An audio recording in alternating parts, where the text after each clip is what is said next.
hey hotel ah hian an thuk tun ma Nazaretan man kinang te an lo da thau mai a lai vô ra hian hei ta hian an tua fireplace an ni bere chuan hei vel khang khang lo tla boka ngen ni ti chu ke lo mai la lunga ti len he ni hei hi kon ba ba hi chi nang chi kha ani a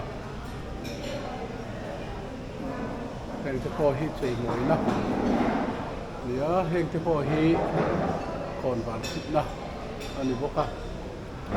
hei hi an tui bel ani a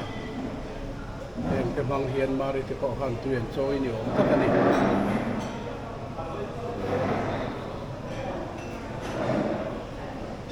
hmu nom dang dai khop mai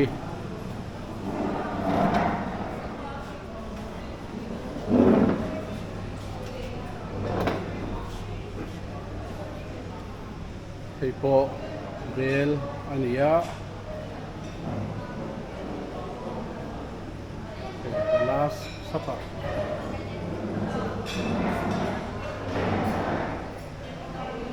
an hotel hi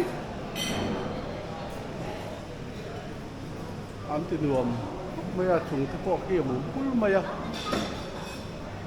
kot vel te pawh chei nge ge mo tourist ho choi na hun le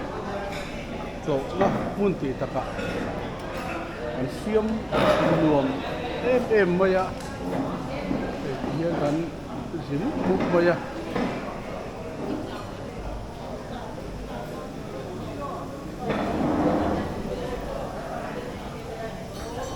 lai te pawh hian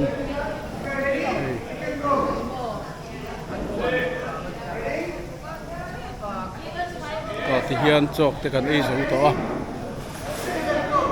kan vas lama kan kal le don ta program la nei treu kan ni a kan muang chang thei lawa chu wang chuan tu na hian hotel kan chua san le don ta Nazareta tui takin cho kan eya arbok te kan khela mu nom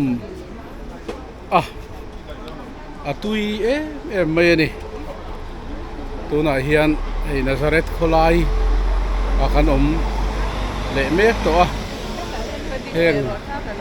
Nazareta Isua sailen na hun ngei maya kan hankal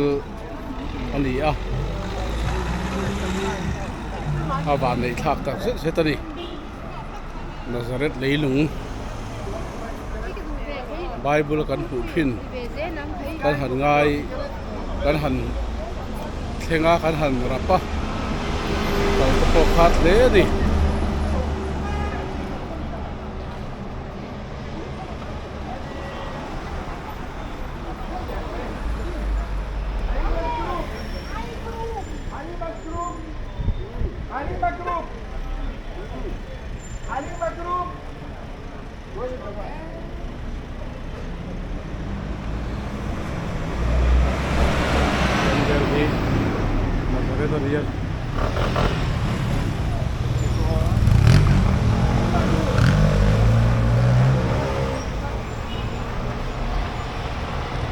Nazaret tua